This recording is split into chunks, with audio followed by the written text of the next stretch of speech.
Chapter 1: Down the Rabbit Hole. Alice was beginning to feel quite tired of sitting by her sister on the bank of a quiet river. It was a warm afternoon, and the world around her seemed peaceful and still.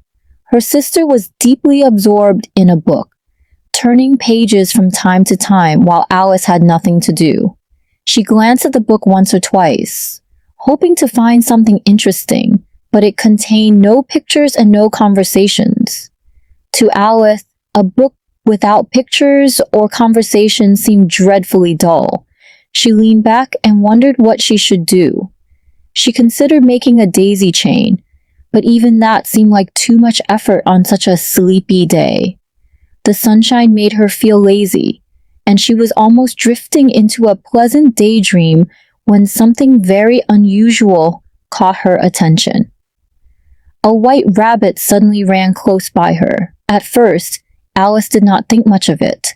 Rabbits were not entirely uncommon in the countryside, but this rabbit behaved differently from any rabbit she had ever seen. As it hurried along, it muttered anxiously to itself, "Oh dear! Oh dear, I shall be late!" Alice's eyes widened with curiosity. It was surprising enough to hear a rabbit speaking, but what happened next astonished her even more. The rabbit reached into the pocket of his waistcoat, pulled out a watch, glanced at it nervously, and rushed onward. A rabbit with a waistcoat and a pocket watch. Alice immediately jumped to her feet. Her boredom vanished in an instant, replaced by excitement. Without stopping to think about consequences, she ran after the rabbit as fast as she could. The rabbit darted across a field and disappeared into a large rabbit hole beneath a hedge. Alice followed without hesitation. Down she went. At first she expected to reach the bottom quickly, but the tunnel seemed to stretch endlessly downward. The fall was strangely gentle. Instead of tumbling wildly, Alice drifted slowly through the air, almost as though she were floating. As she descended, she looked around. The walls of the tunnel were lined with cupboards and shelves. There were maps hanging here and there, along with framed pictures. Alice even managed to pick up a jar labeled orange marmalade from a shelf as she passed. Unfortunately, the jar was empty. Not wanting to drop it and risk hurting someone below, she carefully placed it into another cupboard as she continued falling. Alice had plenty of time to think. She wondered how far she had fallen already. Perhaps she had gone several thousand miles underground. Maybe she was approaching the center of the earth. She tried to remember her geography lessons. "I wonder if I shall come out among the people who walk with their heads downward," she thought. The idea amused her. She imagined meeting strange people in distant lands and asking them politely what country she was in. As the fall continued, Alice began feeling sleepy. She imagined her cat Dinah waiting at home. Would they remember to give Dinah her milk? She wondered. She loved Dinah dearly and missed her already. Gradually, her thoughts became dreamlike. She imagined talking to Dinah about bats. "Do cats eat bats?" she asked herself. Then she wondered, do bats eat cats? Since she could not answer either question, she simply continued drifting downward in a pleasant haze. At last, after what felt like a very long journey, Alice suddenly landed. She found herself lying on a pile of dry leaves. She was completely unharmed. Without wasting time, Alice stood up and looked around. Ahead of her was a long passageway dimly lit by lamps hanging from the ceiling. At the end of the corridor, she spotted the white rabbit hurrying away. She ran after him, hoping to catch up, but the rabbit turned a corner and disappeared. Alice slowed down. She had entered a curious hall filled with many locked doors. She tried opening them one by one. Every door was locked. Eventually, she noticed a small glass table standing in the center of the hall. On top rested a tiny golden key.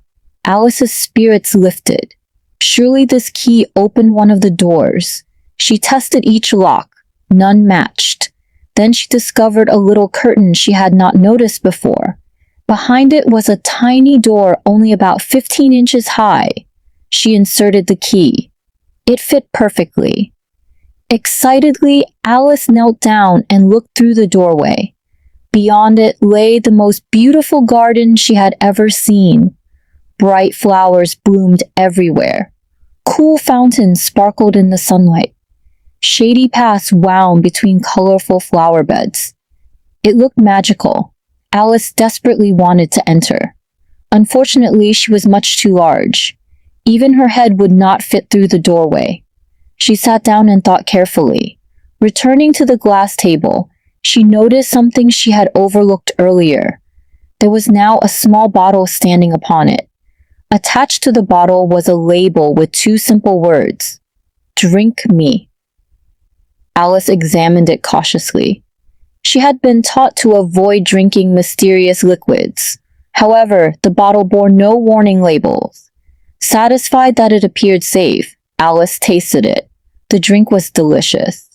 It seemed to combine many flavors she loved: cherry tart, pineapple, roasted turkey, toffee, buttered toast, and hot custard. Soon she finished every drop. Immediately she noticed something remarkable happening. She was shrinking. Smaller and smaller she became. Within moments she measured only 10 inches tall. Alice laughed with delight. Now she could easily fit through the little doorway.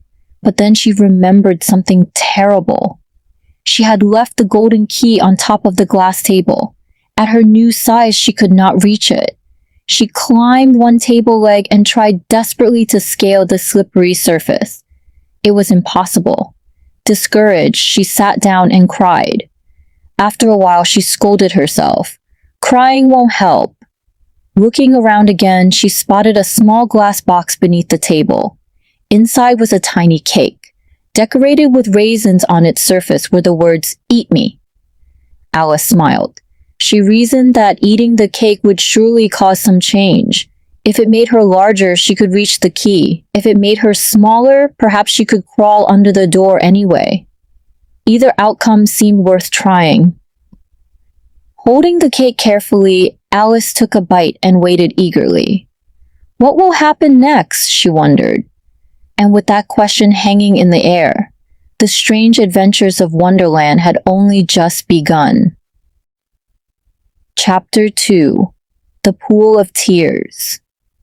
Alice stood in the mysterious hall, holding the little cake in her hand and wondering what effect it would have. By now she had already experienced shrinking after drinking from a strange bottle, so she expected that something unusual would happen again. She took a cautious bite. For a moment, nothing seemed different. Alice quickly placed her hand on the top of her head to see whether she was growing taller or shorter. At first, she remained exactly the same size. Feeling slightly disappointed, she continued eating the cake. Suddenly, she noticed that the ceiling seemed to be getting closer, or rather, she was getting taller. Very quickly, Alice began growing. She grew taller and taller until she was over 9 feet high. At first, she was delighted. Now, she would finally be tall enough to reach the golden key lying on the glass table. She hurried toward it and easily picked it up. But her happiness lasted only a moment. When she returned to the tiny door leading to the beautiful garden, she discovered a terrible mistake. Although she now had the key, she was far too large to fit through the doorway. Alice knelt down and peered into the garden through the little opening. She could see colorful flowers swaying gently, sparkling fountains, and pleasant paths inviting her to walk among them. But she could not enter. She longed to be there. Frustration overwhelmed her. She sat down on the floor and began to cry. At first, a few tears rolled down her cheeks, then more followed. Soon she was sobbing loudly. Her tears poured down in streams. She cried so much that she created an enormous pool around herself. The pool spread across the hall until it was several inches deep. After crying for some time, Alice finally spoke to herself. "Oh, Alice, You really ought to be ashamed of yourself." She scolded herself for behaving like a child. "Crying like this won't help at all." She wiped her eyes and tried to calm down. Just then, she heard footsteps approaching. She quickly looked up. It was the White Rabbit. He appeared more anxious than ever. He wore elegant gloves and carried a fan. As he hurried along, he muttered nervously, "Oh dear, oh dear. The Duchess will be terribly angry if I keep her waiting." Alice hoped he might help her. She politely called out, "Please, sir." The rabbit stopped. He looked at Alice's gigantic figure towering over him. Terrified, he dropped his gloves and fan and ran away as fast as he could. Alice picked up the objects he had left behind. She felt warm and uncomfortable after crying so much. Without thinking, she began fanning herself. As she waved the fan, she suddenly felt strange. She looked down. She was shrinking again. Apparently, the fan itself had somehow caused her to become smaller. She quickly tossed it away. By the time she stopped shrinking, she was only a few inches tall. At first, Alice felt relieved. She was now small enough to enter the garden. Then she realized another problem. She had forgotten the golden key. It remained on the glass table high above her. She could no longer reach it. Disappointed, Alice wandered around the hall. Soon she accidentally slipped. Splash! She fell into cold water. For a moment, she feared she had fallen into the sea. She wondered whether she might somehow have arrived at the ocean. But then she remembered the enormous quantity of tears she had shed earlier. This was not the sea. It was her own pool of tears. The pool was now deep enough for her to swim in. Alice paddled through the water, searching for a way out. As she swam, she noticed another creature nearby. At first, she thought it was a walrus or perhaps a hippopotamus. Then she realized it was only a mouse. Alice was pleased. Perhaps the mouse could help her.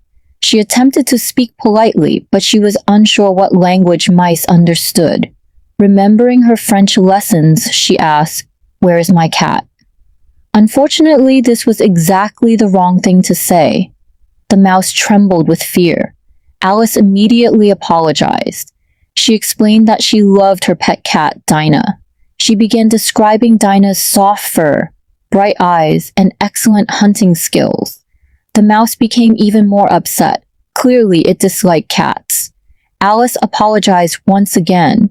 Trying to change the subject, she mentioned dogs. She told stories about a friendly terrier she knew. This only made matters worse. The mouse was horrified. Realizing her mistake, Alice finally stopped talking about pets altogether. Gradually, other animals appeared in the pool. There was a duck, a dodo, a lory, an eaglet, and several other curious birds and creatures. All had apparently fallen into the pool and were trying to stay afloat. Together they swam toward the shore. Eventually, everyone climbed out onto dry land. But now they faced a new problem. Their feathers and fur were soaking wet. They needed some way to dry themselves. The mouse declared that it knew the best method. Everyone gathered around. The mouse prepared to tell them a very dry story, believing that listening to boring history would somehow dry their bodies. The animals settled down eagerly. Alice sat among them. She was curious to see what would happen next. She had entered Wonderland only a short time ago, yet already everything seemed impossible. She had grown tall, shrunk tiny, filled a hall with tears, swum in a lake made from her own crying, met a nervous rabbit, scared away a talking mouse, and joined a strange gathering of birds and animals. Despite the confusion, Alice remained curious.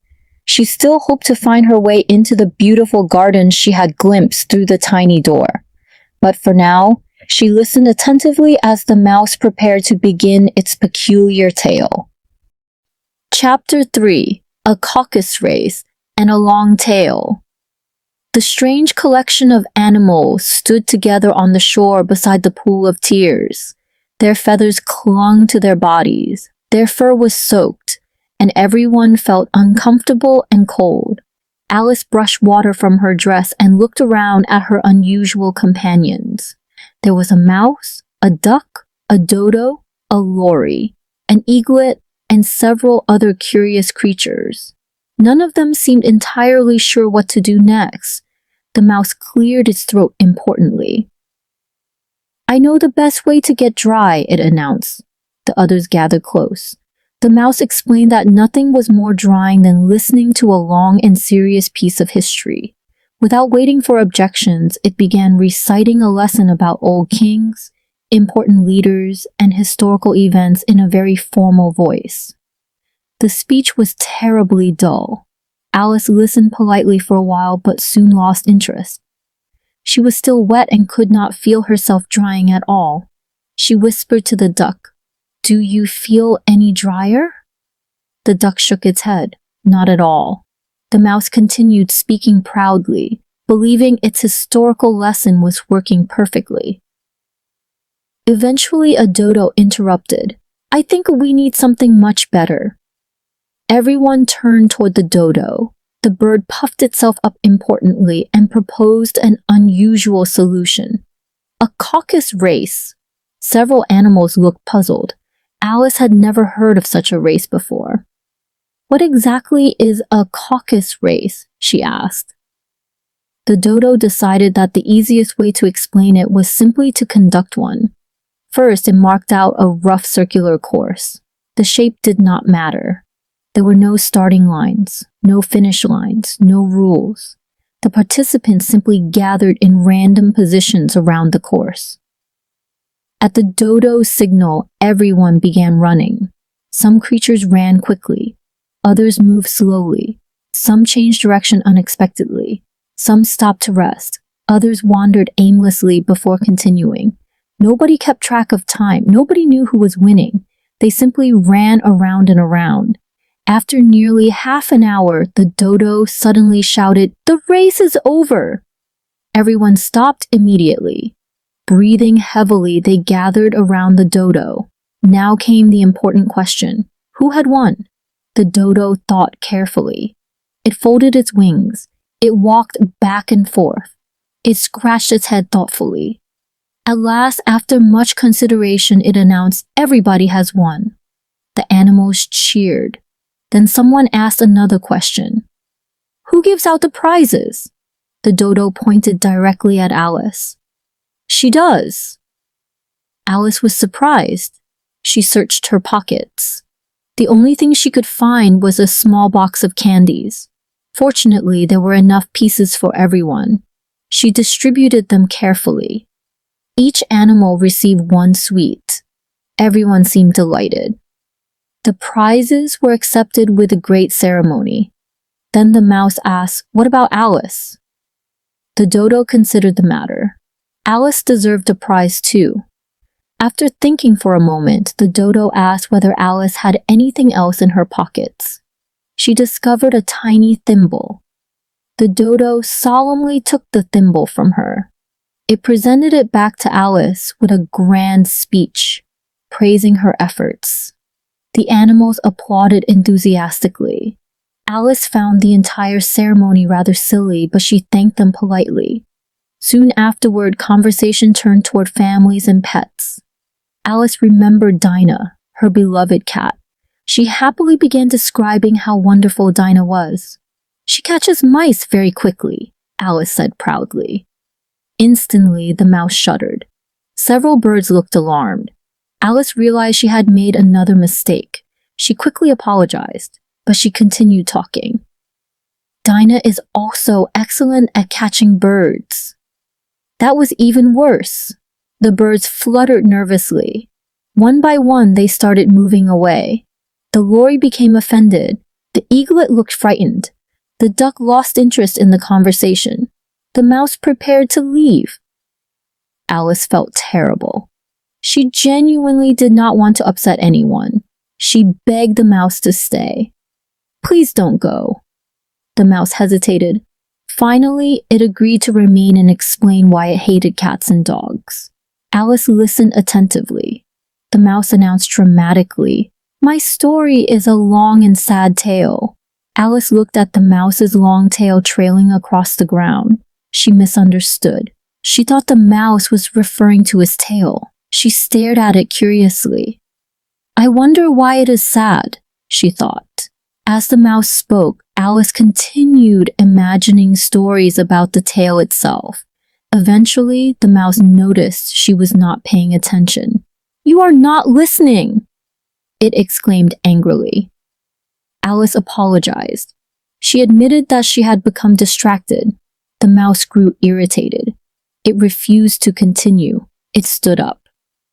I'm leaving, it declared. Alice once again pleaded with it to stay, but the mouse had lost patience. It marched away proudly. The other animals slowly dispersed as well. Soon Alice found herself feeling lonely again. She sighed deeply. She wished she could stop making mistakes whenever she tried to be friendly. Wonderland was proving to be a difficult place. Every conversation seemed to end badly. Every creature seemed sensitive about something. Yet Alice remained curious. Despite the misunderstandings, she still wanted to explore this strange world. She still hoped to discover the beautiful garden beyond the tiny door. And she still wondered what surprising adventure might happen next. As she sat quietly thinking, she suddenly heard a familiar voice calling in the distance. Oh, my ears and whiskers! How late it's getting! It was the White Rabbit once again. Alice immediately jumped to her feet. Another strange adventure was about to begin. Chapter 4. The Rabbit Sends in a Little Bill. Alice had only a moment to recover from the departure of the mouse and the other animals when she heard a familiar, anxious voice approaching. It was the White Rabbit. He came hurrying along the path, looking more worried than ever. He muttered nervously to himself as he searched his pockets. Oh dear, the Duchess will be furious. I've lost my gloves and my fan. Alice watched him curiously. She was now quite small, and the rabbit seemed not to recognize her at all.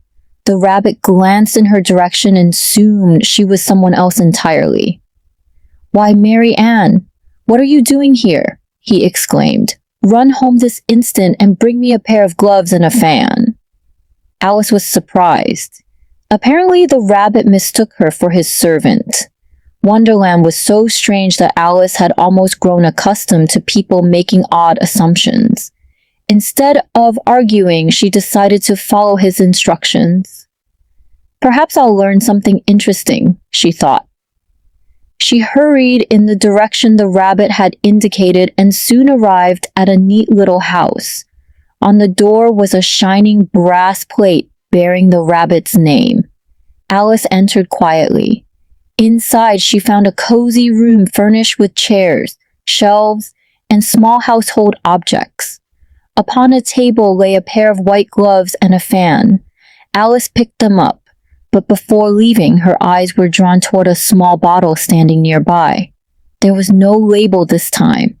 No word saying, "Drink me."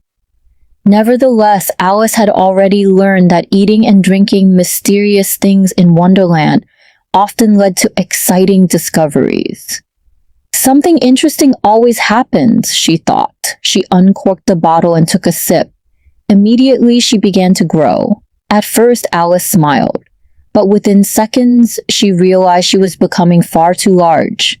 She grew and grew until her head pressed against the ceiling. She tried to stand upright but could barely move.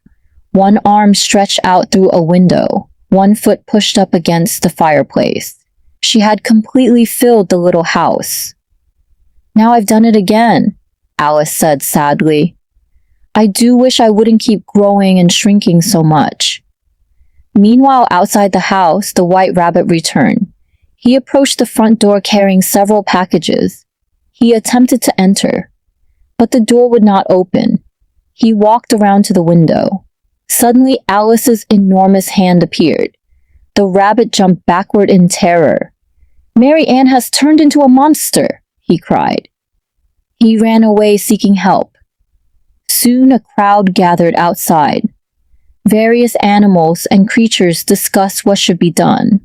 Someone suggested climbing down the chimney. A small lizard named Bill was chosen for the task. Poor Bill did not seem enthusiastic. Nevertheless, he was lifted onto the roof. Alice heard scratching sounds above her. She guessed someone was entering through the chimney. Without thinking much about it, she gently kicked upward. A loud crash followed, then came shouting from outside. "There goes Bill!" Apparently, the unfortunate lizard had been launched into the air and landed some distance away. The crowd rushed to help him.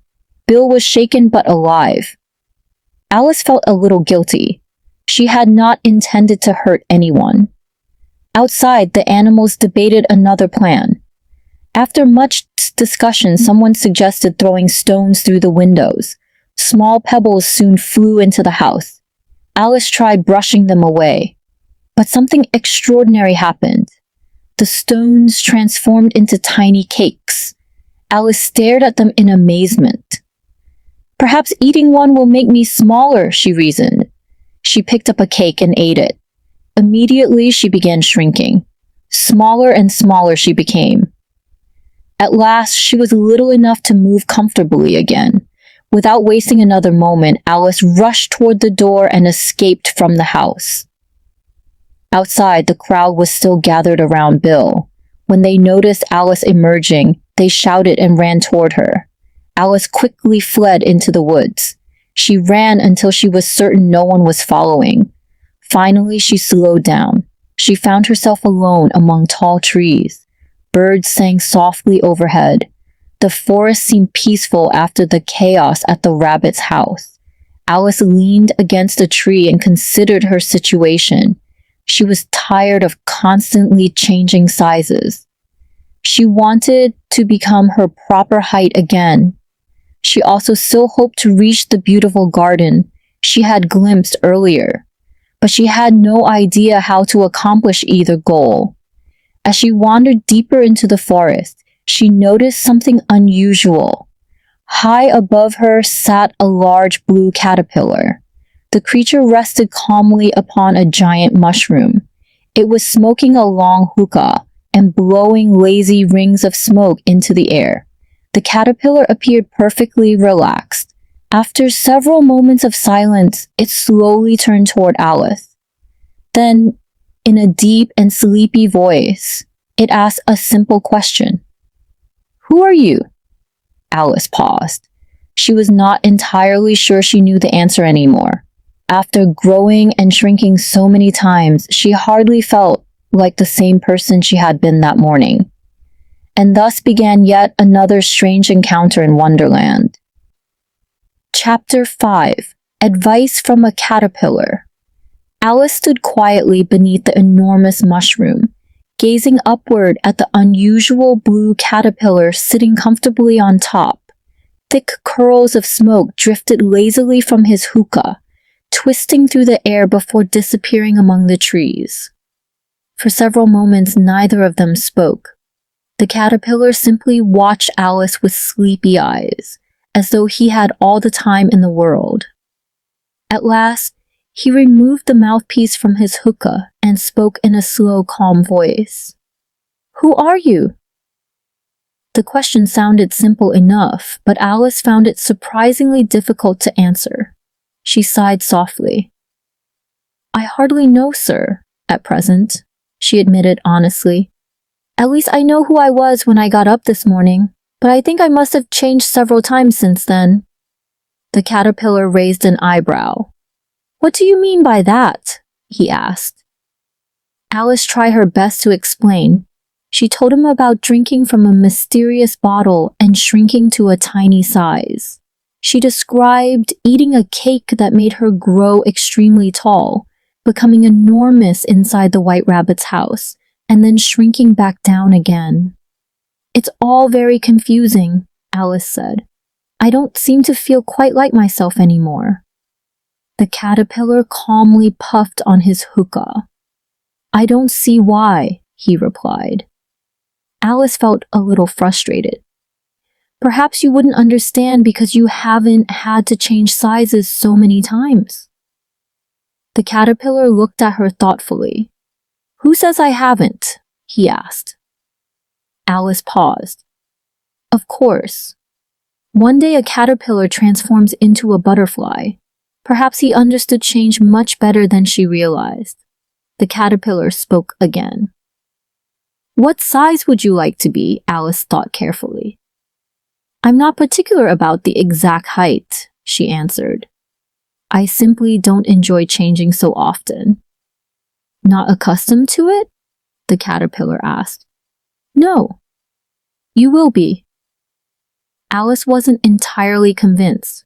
Wonderland seemed full of surprises, and she doubted anyone could truly become accustomed to all of them. For a while, the caterpillar remained silent. Then he asked Alice to recite a poem she had learned. Alice tried her best. She remembered a poem from her lessons and began speaking confidently. However, something strange happened. The words became jumbled. Sentences changed unexpectedly. The poem turned into nonsense. Alice stopped and looked embarrassed. "I'm afraid I said it incorrectly." The caterpillar nodded. "Indeed." Alice felt disappointed. Ever since arriving in Wonderland, her memory seemed unreliable. Even familiar lessons refused to stay the same. At last, the caterpillar climbed down from the mushroom. Before leaving, he gave Alice some advice. "One side will make you taller." Alice looked around. "One side of what?" "The mushroom," he replied. And with that, he slowly disappeared among the trees. Alice examined the giant mushroom carefully. It was perfectly round. How could she tell which side was which? After some thought, she broke off a piece from one side and another piece from the opposite side. She held one in each hand. Then she cautiously tasted a tiny piece from the first one. Immediately, she felt something unusual happening. Her neck stretched upward, longer and longer. Soon she could see above the treetops. Branches brushed against her face. Birds fluttered nearby. Alice looked around in amazement. Just then, a pigeon flew toward her, looking quite alarmed. "What an unusual visitor!" the pigeon exclaimed, flapping its wings nervously. "I'm not unusual at all," Alice replied kindly. "I'm simply a little girl." The pigeon tilted its head doubtfully. "Little girls don't usually have necks that long," it said. Alice explained that she had been nibbling pieces of a magical mushroom, which had caused her to change size several times. The pigeon listened but still seemed uncertain.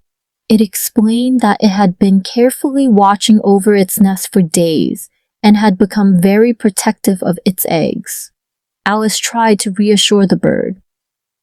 "People do sometimes eat eggs," she admitted politely, "but I certainly wouldn't take yours." The pigeon thought about this for a moment. "Well," it finally said, "you certainly seem like a very unusual traveler." Alice decided there was a little point in arguing further. She smiled politely and reached for the other piece of mushroom. Gradually, her neck shortened. Her shoulders returned to their proper place. Soon her body became a comfortable size once again. Alice breathed a sigh of relief. At last, she was beginning to understand how the mushroom worked. One side made her taller, the other side made her shorter. She carefully experimented until she reached a height that felt just right. Then she tucked both mushroom pieces safely into her pocket. They might prove useful later. Feeling more confident than before, Alice looked around. In the distance, she noticed a small house nestled among the trees. Smoke curled gently from its chimney. Alice wondered who might live there. She straightened her dress, checked her height one last time, and began walking towards the cottage. She had no idea that inside awaited one of the strangest scenes in all of Wonderland. A busy kitchen filled with Pepper, a smiling cat, a duchess, and a very unusual baby. And with curiosity guiding her steps, Alice continued onward toward her next adventure. Chapter 6. Pig and Pepper Alice carefully made her way toward the little house hidden among the trees. Thin wisps of smoke drifted from the chimney, and the air around the cottage carried a strong scent that she could not quite identify. She paused for a moment and checked her height. She had learned that being either too large or too small in Wonderland often led to difficulties. Taking a tiny nibble from one piece of mushroom, and then a small bite from the other, she adjusted herself until she felt she was just the right size to visit a stranger's home. Satisfied, Alice walked up to the front door and knocked politely. No one answered. She knocked again. Still no answer. As she stood wondering what to do, the door suddenly opened a crack. A servant dressed like a fish stepped outside carrying a letter almost as large as himself. Before he could knock, another servant opened the door from inside. The servant was dressed like a frog. The fish footman handed over the letter with great importance. "For the Duchess," he announced, "an invitation from the Queen to play croquet." The frog footman bowed deeply. From the Queen to the Duchess, an invitation to play croquet. The two servants repeated the message several times, bowing so elaborately that their wigs nearly tangled together. Alice watched the scene with amusement. At last, the fish footman departed, leaving the frog footman sitting outside the house, gazing absent-mindedly at the sky. Alice stepped forward. "Excuse me," she said politely. "How can I get inside?" The frog footman smiled lazily. "There isn't much point in knocking," he replied. "Why not?" "Because I'm outside, and you're outside. If someone were inside listening, then perhaps knocking would help." Alice found this answer rather unhelpful. She knocked anyway. No response came. The frog footman simply continued staring into the distance.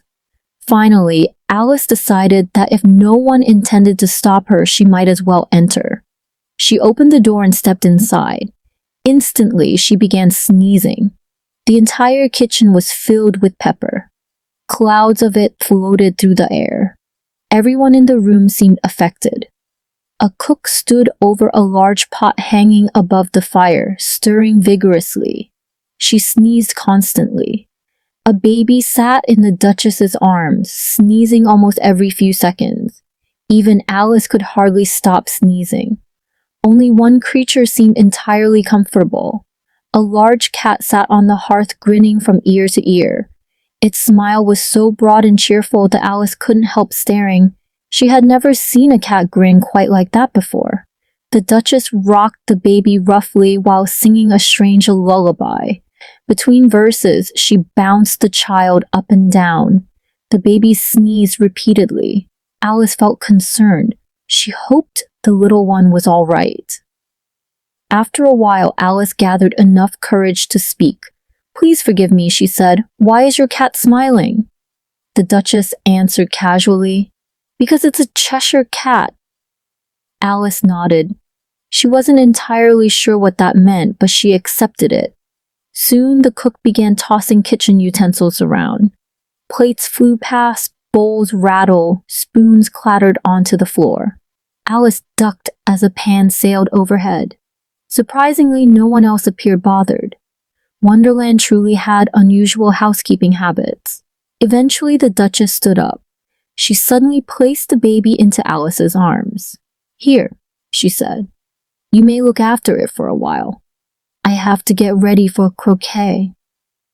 And before Alice could protest, the Duchess hurried away. Alice carefully held the baby. At first, she struggled because the child wriggled constantly. Its tiny face looked rather unusual. It snorted softly now and then. Still, Alice cradled it gently. She carried it outside into the fresh air. The baby seemed calmer there. Alice tried singing softly. She spoke kindly, but the child continued making odd snorting noises. Gradually, Alice noticed something changing. The baby's nose became flatter. Its eyes looked different. Its movements seemed increasingly animal-like. Alice stepped back. Surely it couldn't be, she whispered. The transformation continued. Soon there was no doubt. The baby had become a small pig. Alice looked at it thoughtfully. Perhaps you are happier this way, she said kindly. She carefully set the little pig down. It trotted away into the forest quite contentedly. Alice watched it disappear among the trees. Then she smiled. If it had remained a child, it might have grown into a very peculiar person, she thought. Perhaps being a pig suits it much better. At that moment, she noticed something unusual above her. A familiar grin appeared among the branches of a nearby tree. Slowly, the rest of the Cheshire Cat materialized around the smile. Alice was delighted. At least this creature seemed friendly. Would you please tell me which way I should go from here? She asked. That depends a good deal on where you want to get to, replied the Cheshire Cat. I don't much mind where, Alice admitted. Then it doesn't much matter which way you go, said the cat. Alice considered this. She only wished to meet someone interesting. Are there pleasant people nearby? She asked. The Cheshire Cat gestured with one paw. Over there lives the Mad Hatter. Then it pointed in another direction. And over there lives the March Hare. Alice hesitated. But I don't want to visit people who are unusual. The cat chuckled softly. Oh, you can't help that, it replied. Everyone here is unusual. Then it smiled even wider. I'm unusual. You're unusual, Alice laughed. How do you know that I'm unusual? Because you're here, said the cat. The answer sounded perfectly reasonable by Wonderland standards. The Cheshire Cat slowly began disappearing. First his tail vanished, then his paws, then his body, until only a smile remained floating in the air. Alice watched in amazement. She had never before seen a smile remain after the rest of its owner had disappeared. After a few moments, even the smile faded away. Alice thought carefully about her choices, the Mad Hatter or the March Hare. Since it was impossible to avoid unusual company in Wonderland, she decided she might as well visit one of them. She adjusted the mushroom pieces in her pockets and set off along a winding forest path. Ahead lay another strange adventure, one involving riddles, endless tea, and some of the most memorable guests in all of a Wonderland. Chapter 7. A Mad Tea Party. Alice followed the winding path through the forest, thinking about the Cheshire Cat's advice. Since everyone in Wonderland seemed delightfully unusual, she decided there was no reason to worry about visiting either the Mad Hatter or the March Hare. Eventually, she spotted a house nestled among the trees. As she drew closer, she noticed that the house itself looked rather curious. Its chimneys resembled rabbit ears, and its roof seemed oddly shaped. Alice decided to nibble a tiny piece of mushroom to adjust her height, making sure she was just the right size to meet whoever lived there. Soon she came upon a long table set beneath the branches of a large tree. Around the table sat 3 companions enjoying tea. One was the March Hare. Another was the Mad Hatter. Between them sat a sleepy dormouse who appeared to be dozing peacefully. The table was surprisingly large, yet the 3 companions sat crowded together at one corner. As Alice approached, they called out loudly, "No room, no room!"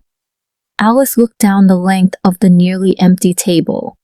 "There seems to be plenty of room," she replied politely. Without waiting for permission, she took a seat at one end. The March Hare offered her some grape juice. Alice looked around. She saw only teapots and cups.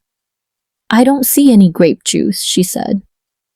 "There isn't any," replied the March Hare cheerfully. "Then it wasn't very polite to offer it," Alice observed. "And it wasn't very polite to sit down without being invited," said the March Hare. Alice decided it was best not to argue. The Mad Hatter leaned forward. "Why is a raven like a writing desk?" he suddenly asked. Alice brightened. She enjoyed puzzles. I think I can guess, she said. Then you should say what you mean, replied the Hatter. I do, said Alice. At least I mean what I say. Those aren't always the same thing, said the Hatter.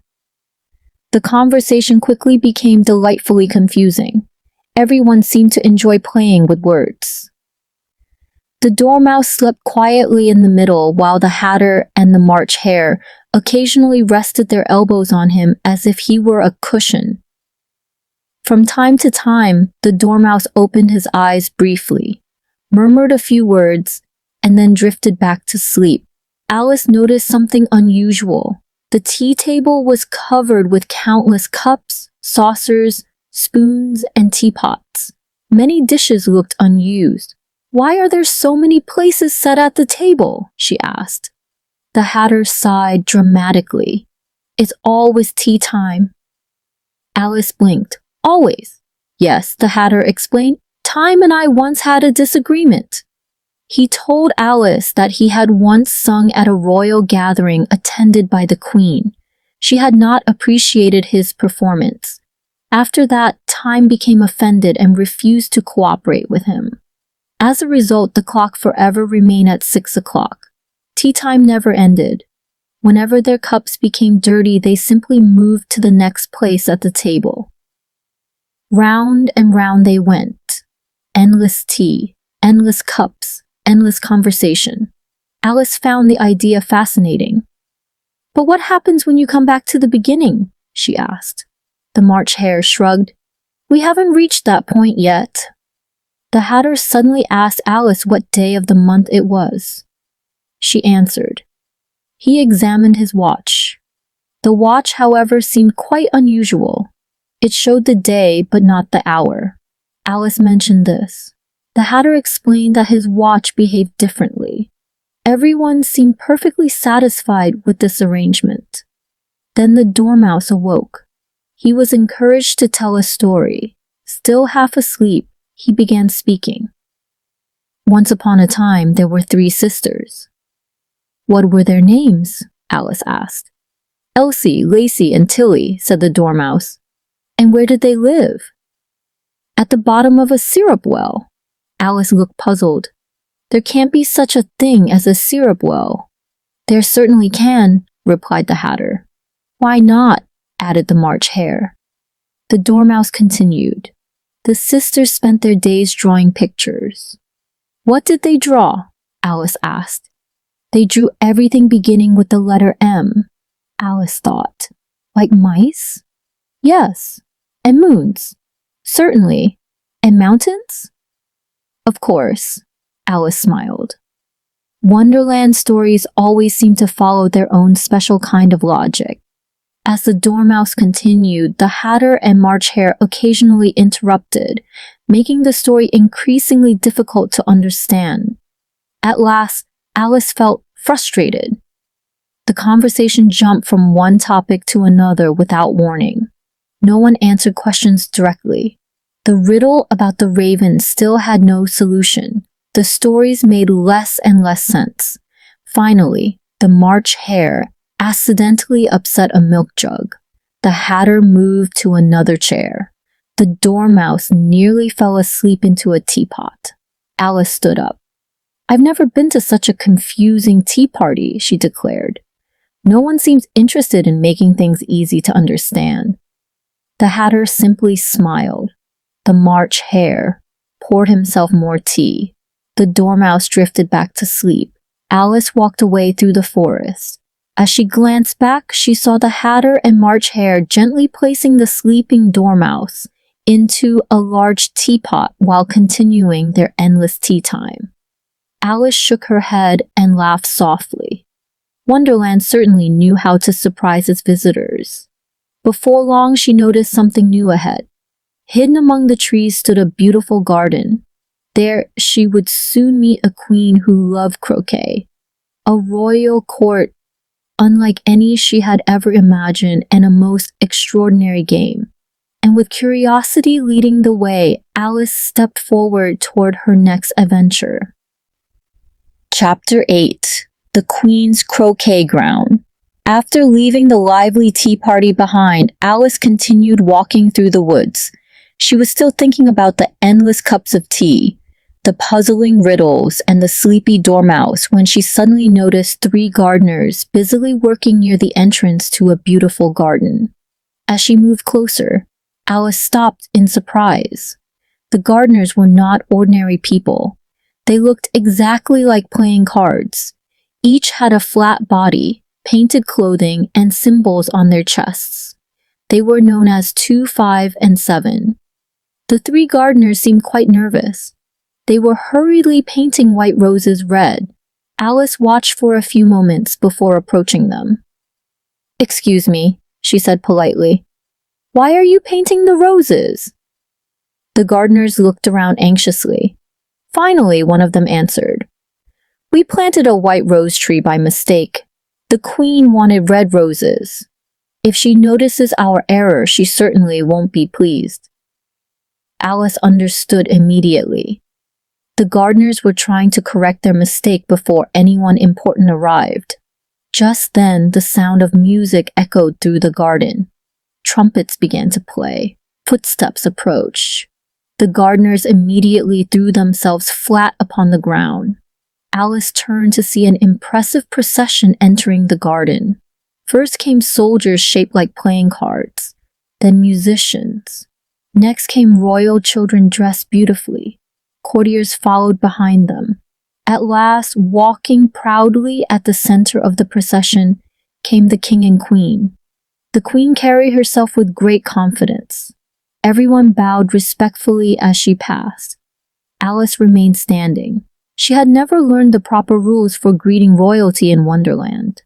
The queen soon noticed her. "And who is this?" she asked. Alice curtsied politely. "My name is Alice." The queen nodded. Then she noticed the gardeners lying on the ground. "Who are these?" she asked. Alice wasn't sure whether she should answer.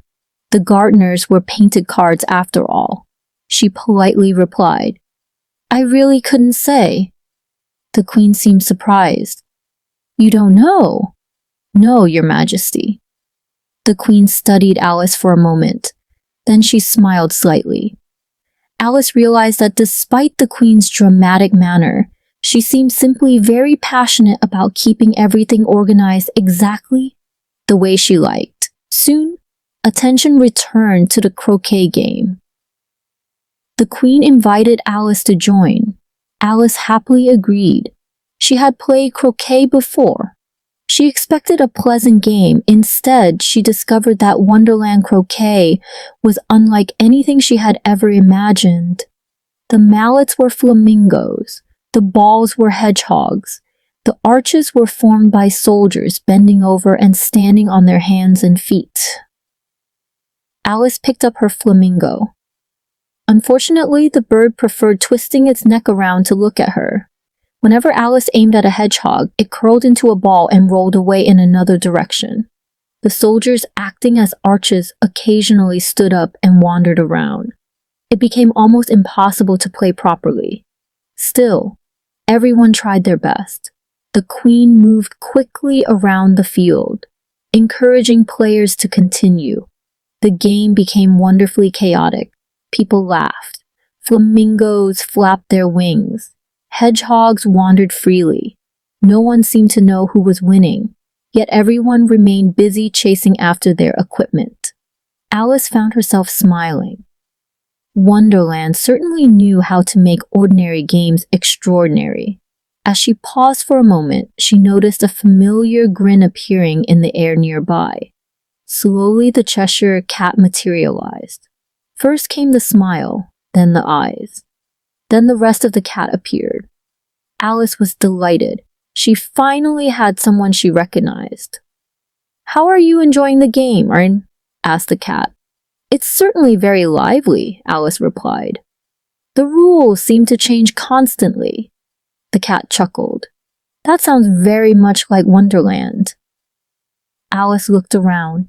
The queen was busy directing players. The king walked calmly behind her. Musicians waited patiently nearby. everyone seemed fully absorbed in the unusual game. The Cheshire Cat watched quietly for a while. Then it gradually faded away again. First its tail disappeared, then its body. Finally, only the cheerful smile remained floating in the air. Alice laughed softly. She was becoming accustomed to the cat's magical appearances. After some time, the Queen returned. She seemed eager to introduce Alice to two unusual residents of Wonderland. "I would like you to meet someone very interesting," she said. Alice curtsied politely. She was curious to discover whom she would meet next. Together, they began walking toward another part of the garden. Alice sensed that another remarkable story was about to begin. Ahead waited a thoughtful griffon and a gentle mock turtle, both ready to share tales of their curious lives beneath the sea. And so, with excitement growing once more, Alice followed the Queen toward her next adventure. Chapter 9. The Mock Turtle's Story. Alice followed the Queen through the winding paths of the garden, wondering whom she was about to meet. The croquet game had been delightfully chaotic, filled with wandering hedgehogs, curious flamingos, and players running in every direction. She was eager to discover what new surprise Wonderland had prepared for her. Soon they reached a quiet area near a rocky hillside. There, sitting alone upon a large stone, was a strange creature with the body of a turtle, but features that reminded Alice of a calf. Beside him stood another unusual being called a griffon. The mock turtle appeared rather thoughtful. He gazed out into the distance as though remembering something from long ago. The Queen spoke briefly. "Here is the mock turtle. He enjoys telling stories about his younger days." Then, after giving Alice a quick smile, the Queen departed, leaving Alice alone with the two creatures. The griffon stretched his wings and nudged Alice gently. "Come along," he said cheerfully. "He likes telling stories. You'll hear all sorts of interesting things." Alice approached politely. The mock turtle sighed deeply. For several moments he remained silent. Alice waited patiently. At last he began speaking. "Once, when I was very young, I lived beneath the sea." Alice listened with great interest. She had never met anyone who had lived underwater before. "What was it like?" she asked. The mock turtle smiled faintly. "It was quite wonderful." He explained that he attended a school beneath the ocean. Their teacher was an elderly turtle whom everyone called Tortoise. Alice looked puzzled. "But if he was really a turtle, why was he called Tortoise?" The griffin answered immediately. "Because he taught us." Alice nodded politely, although Wonderland explanations often left her with even more questions.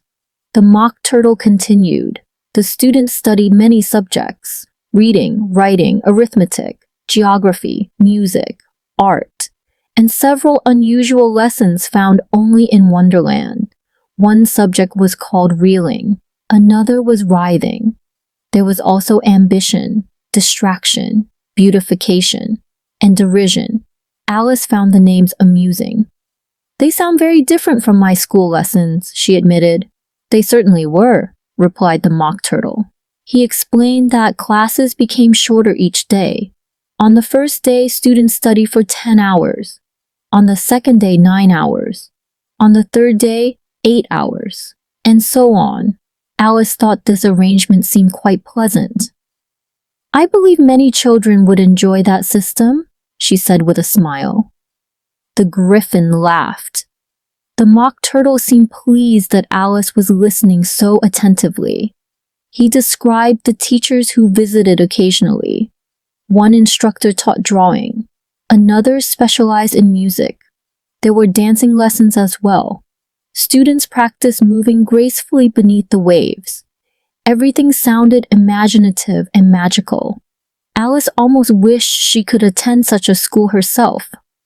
The mock turtle sighed again. "I miss those days." Alice felt sympathy for him.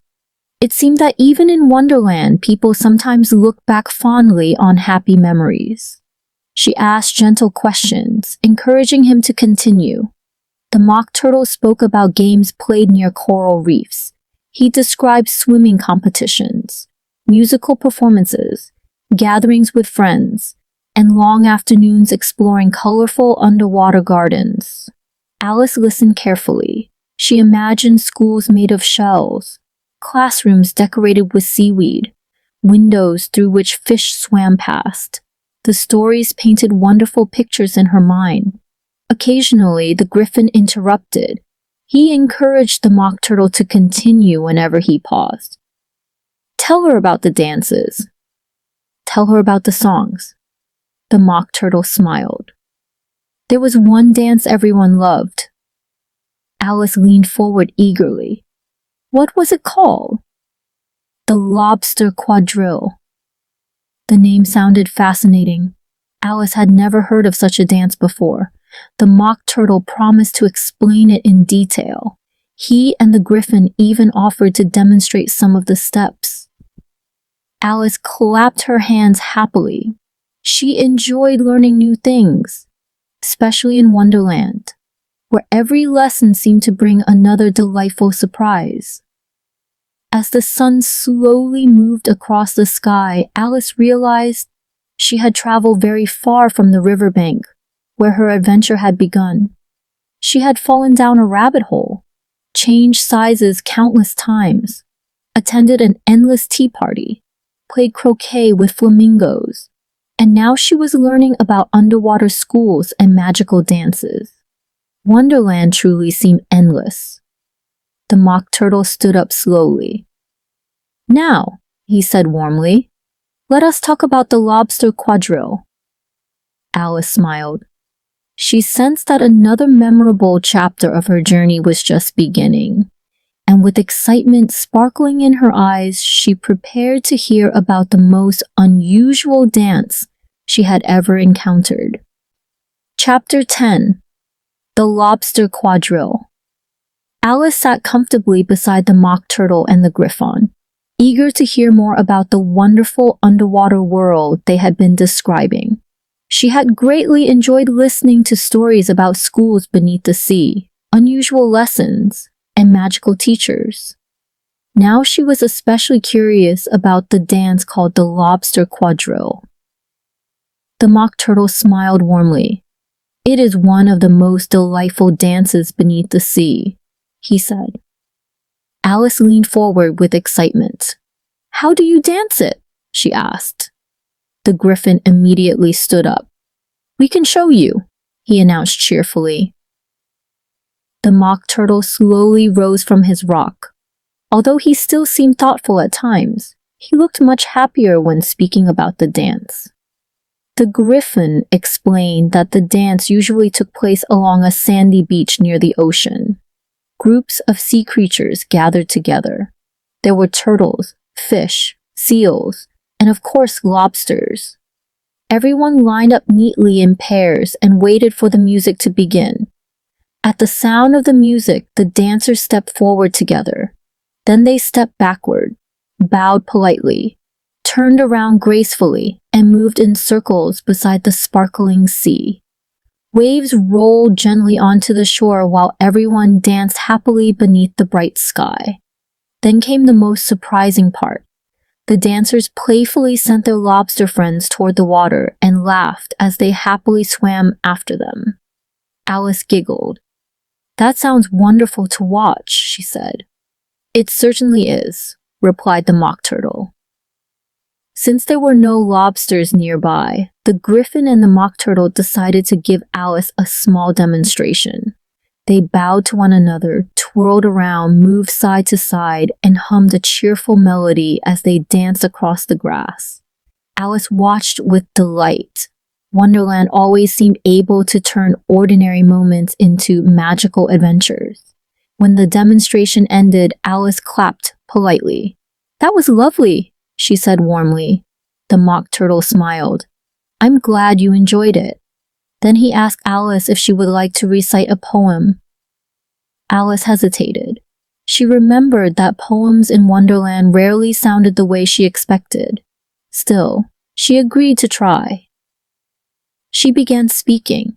At first, everything seemed normal, but soon the familiar lines changed into strange and amusing expressions.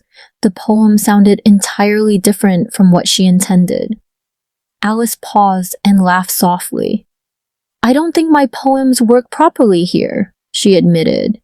The Griffin chuckled. "That happens quite often in Wonderland," he replied. Alice laughed too. She was beginning to understand that mistakes in Wonderland often became part of the fun. The Mock Turtle then sang a gentle song about life beneath the sea. His voice was soft and dreamy. Alice listened quietly. She imagined colorful fish swimming among coral gardens. She pictured schools built from shells, sea creatures dancing beside the waves, and joyful celebrations taking place beneath the sparkling sunlight. For a few peaceful moments, Wonderland felt calm and beautiful. Suddenly a distant voice echoed across the hills. "Everyone is gathering in the grand hall." The Griffin lifted his head. He looked excited. "It sounds like something interesting is about to begin," he said. Alice stood up quickly. She was curious to discover what was happening. The Mock Turtle smiled warmly. "Thank you for listening to my stories," he said. "And thank you for sharing them," Alice replied kindly. She waved goodbye. The Mock Turtle waved back from his rock, smiling peacefully beneath the afternoon sky. Then Alice followed the Griffin along the winding path. As they hurried onward, she wondered what new surprise awaited her. Wonderland had already given her so many remarkable experiences, and she felt certain that another memorable adventure was just around the corner. With curiosity shining in her eyes and excitement filling her heart, Alice continued onward, ready for whatever Wonderland had prepared next. Chapter 11. Who Stole the Tarts? Alice hurried alongside the Griffin toward the grand courtroom, eager to discover what kind of trial was taking place in Wonderland. She had never attended a court hearing before, and considering everything else she had experienced since arriving in Wonderland, she expected this one to be quite unusual. As they entered the large hall, Alice looked around with great curiosity. At the very front of the room sat the king and queen upon magnificent thrones. Both wore their crowns proudly, looking very important as they observed everyone gathered before them. In the center of the courtroom stood a table. Upon the table rested a large tray of freshly baked tarts. They looked delicious with golden crusts and a wonderful aroma that drifted through the hall. Alice suddenly realized she was rather hungry. She hoped the trial would not last too long. Nearby stood the person accused of taking the tarts. It was the Knave of Hearts. He stood quietly between two guards, waiting patiently for the proceedings to begin. Around the courtroom sat many curious spectators. There were birds, animals, playing cards, courtiers, royal attendants, and several familiar faces Alice recognized from her adventures. Everything seemed wonderfully crowded. The White Rabbit stood near the king. He carried a trumpet in one hand and a scroll in the other. Clearly, he had an important role in the trial. Alice found a comfortable place beside the Griffin and watched attentively. She wanted to understand exactly how trials worked in Wonderland. The White Rabbit raised his trumpet. He blew a loud note. Then he unrolled the scroll and read aloud. The Queen of Hearts made some tarts, all on a summer day. The Knave of Hearts took those tarts and carried them away. Everyone listened carefully. The king nodded thoughtfully. Then he announced, "Let the witnesses come forward." Alice was pleased. She had read about witnesses in books but had never seen one questioned in person. The White Rabbit called the first witness. To Alice's surprise, it was the Mad Hatter. The Hatter entered carrying a teacup in one hand and a piece of bread in the other. He seemed slightly nervous. I was having tea, he explained. I came as quickly as I could. The king adjusted his crown. When did you begin having tea? The hatter considered carefully. Several days ago. Alice smiled. She remembered that at the tea party time never moved beyond 6 o'clock. For the hatter, tea time simply continued forever. The questioning soon became rather confusing. The king asked unusual questions. The hatter gave unusual answers. The dormouse occasionally murmured in his sleep. The March hare watched quietly nearby. Alice listened politely, although she found it difficult to understand how any of the questions related to the missing tarts. Eventually, the hatter was allowed to leave. He hurried away happily. The white rabbit called the second witness. It was the Duchess's cook. She entered carrying a pepper shaker. Alice remembered the busy kitchen filled with floating pepper and sneezing guests. The king asked simple questions. The cook answered very briefly. Sometimes she answered different questions entirely. At other times, she simply remained silent. The courtroom became increasingly puzzled. No one seemed to be learning anything useful. Still, everyone appeared quite interested. Wonderland trials clearly followed their own special traditions. Meanwhile, Alice noticed something curious. She was beginning to grow taller again, very slowly at first, then more noticeably. She felt relieved. At least growing now seemed less frightening than it had before. She had experienced so many changes in size that she was becoming accustomed to them. The griffin whispered, "Don't worry." Alice smiled. She wasn't worried. She simply hoped she wouldn't become so large that she bumped into anyone. Soon the white rabbit prepared to announce another witness. Alice sat up eagerly. She wondered who would be called next. Would someone finally explain what had happened to the queen's tarts? Would the mystery be solved? Or would the trial become even stranger? Considering everything she had seen in Wonderland, Alice suspected that many surprises still awaited her. She folded her hands neatly in her lap and listened carefully as the white rabbit unfolded another paper. The next witness was about to be announced, and Alice sensed that her own role in the story might soon become more important than she expected. Chapter 12. Alice's Evidence. Alice sat quietly beside the griffin, watching the curious courtroom with growing interest. The trial concerning the missing tarts had already introduced several unusual witnesses, and yet the mystery seemed no closer to being solved. Questions drifted from one topic to another. Answers rarely matched the questions being asked, and everyone appeared perfectly comfortable with the delightful confusion. As Alice listened, she noticed something familiar happening. She was growing taller again. At first, the change was so gentle that she hardly paid attention, but little by little she became noticeably larger. Fortunately, she had experienced so many changes in size during her adventures that she no longer felt alarmed. Instead, she simply adjusted her posture and continued listening carefully. The griffin glanced at her and smiled. "You seem to be getting taller again," he observed. Alice nodded. "Yes," she replied softly. "I'm beginning to think Wonderland likes to keep visitors guessing." The griffin chuckled warmly. "It certainly does." Meanwhile, the white rabbit stepped forward holding another scroll. He adjusted his spectacles and looked around the courtroom. "The next witness is," he announced. He paused dramatically. "Alice!" Alice blinked in surprise. "Me?" she asked. Everyone turned toward her. The king smiled politely. "Yes," he said. "Please come forward." Alice stood up. Since she had grown considerably taller, she had to move carefully among the seats to avoid bumping into anyone. Several playing cards stepped aside politely to give her room. She walked to the front of the courtroom and stood near the king and queen. The king adjusted his crown. "What do you know about these tarts?" he asked.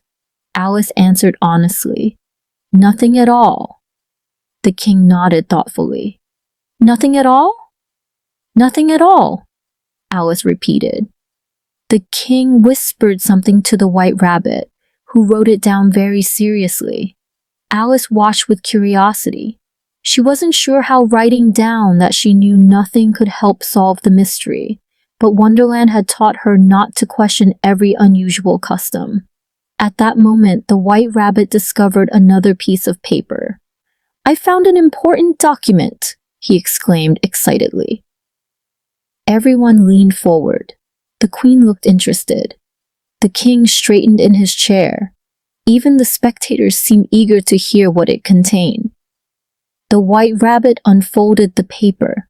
It appeared to be a poem. The king requested that it be read aloud. The White Rabbit carefully recited the verses. The poem sounded mysterious. Its lines were imaginative and playful, but no one seemed entirely certain what they meant. When the reading finished, the king smiled proudly. "This is surely the most important piece of evidence we have heard today." Alice considered the poem. She respectfully disagreed. "I don't think it explains anything," she said kindly. The king looked surprised. "It doesn't?" Alice shook her head.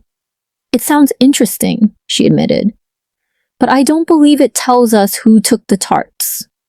Several spectators nodded thoughtfully. Alice continued speaking.